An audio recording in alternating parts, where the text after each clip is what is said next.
Hello అండి. అందరికీ వరలక్ష్మి వ్రత శుభాకాంక్షలు అండి. అందరూ ఈ పండుగను బాగా జరుపుకోవాలని కోరుకుంటున్నాను. వెల్కమ్ టు మైతీస్ వరల్డ్. అందరూ ఎలా ఉన్నారు? బాగున్నారని కోరుకుంటూ వీడియోలోకి వెళ్దామండి. నేను ఎప్పటిలాగానే ఈ సంవత్సరం కూడా వరలక్ష్మి వ్రతం చేసుకున్నాను.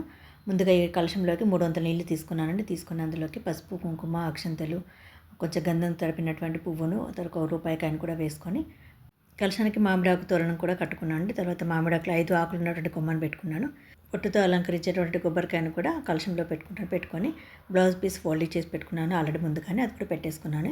వస్త్రం కూడా వేసుకొని ముందుగా దీపారాధనతో స్టార్ట్ చేస్తున్నానండి. ముందుగా దేవుడికి దీపం వెలిగించాలి కదా, అలాగే ఏకహారతి కోసం అని చెప్పేసి నేను ఏకహారతి వెలిగించుకొని తర్వాత దేవుడికి అక్కడ పక్కన పెట్టుకున్నటువంటి అమ్మవారి పక్కన పెట్టుకున్నటువంటి చెమ్మలు ఉన్నాయి, తర్వాత దీపాలు కూడా ఉన్నాయి కదా, వాటిని ఇలాగా ఏకహారతి సాయంతో ముందుగా దీపారాధన చేసుకుంటున్నాను అండి.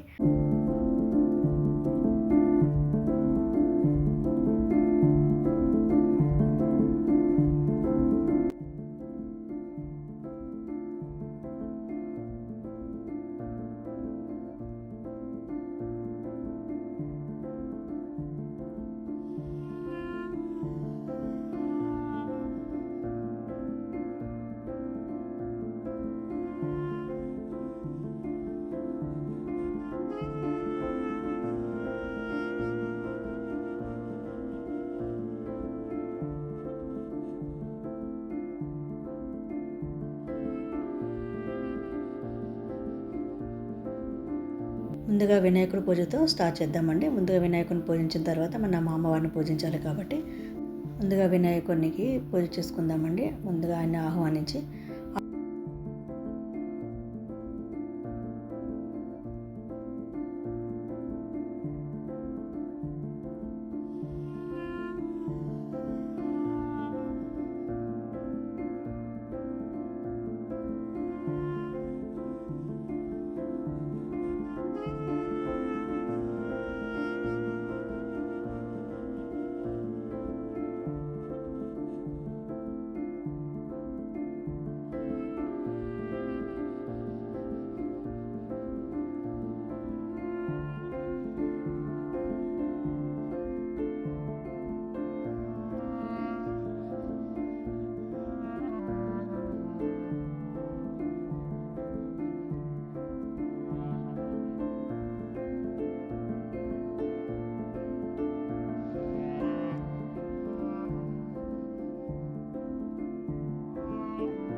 ఇప్పుడు అమ్మవారికి పూజ చేసుకుందామండి. అమ్మవారికి కూడా అభిషేకం చేసుకొని పంచామృతతో అభిషేకం చేస్తున్నాను. తర్వాత మంచినీళ్ళతో మళ్ళీ బాగా శుభ్రంగా చేసుకొని తర్వాత మనం అలంకరించుకోవాలండి. అమ్మవారిని అలంకరించుకొని తర్వాత పూజ స్టార్ట్ చేద్దామండి.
లక్ష్మీ అమ్మవారి అష్టోత్తరంతో పాటు కుంకుమ పూజ కూడా చేసుకుంటానండి. ఆ అష్టోత్తరంలో పూలతో పాటు కుంకుమను కూడా నీలాగా పూజించుకుంటాను.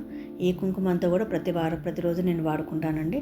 ఇలాగా ప్రతి శుక్రవారం అంటే మన శ్రావణ మాసంలో వచ్చే ప్రతి శుక్రవారం కూడా ఇలాగే చేసుకుంటాను. ఇప్పుడు పూజ చూద్దాం రండి.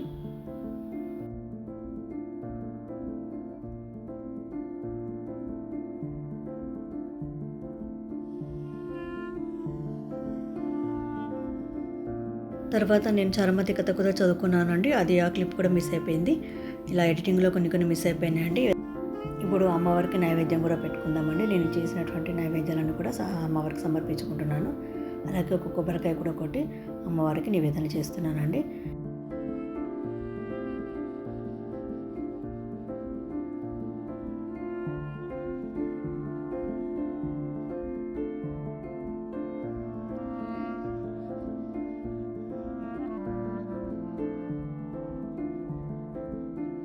తర్వాత అమ్మవారికి తాంబూలము, బట్టలు అంటే మన చీర తీసుకుంటాం కదా, చీర, గాజులు, ఇలా పువ్వులు అన్నీ కూడా అమ్మవారికి తాంబూలం ఇస్తున్నానండి.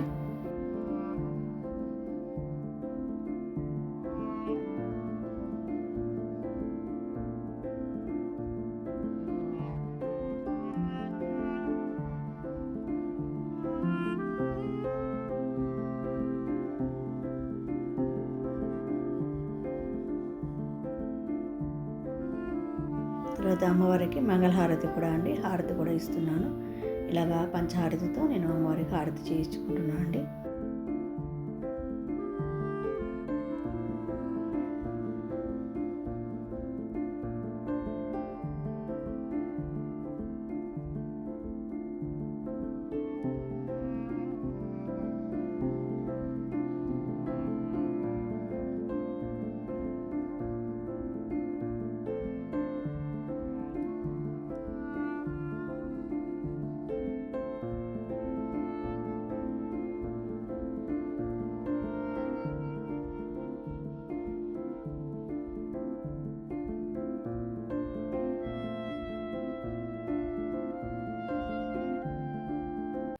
చూసారు కదండి నా పూజ ఎలా జరిగింది.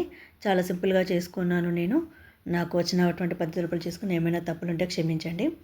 మరొకసారి మీ అందరూ కూడా వరలక్ష్మి వ్రత శుభాకాంక్షలు అండి. ఈ వీడియో మీకు నచ్చినట్టయితే లైక్ చేయండి, షేర్ చేయండి, కామెంట్ చేయండి, సబ్స్క్రైబ్ చేయడం మాత్రం మర్చిపోకండి. మరొక మంచి వీడియోతో మళ్ళీ కలుద్దాం. మీకు ఉంటాను.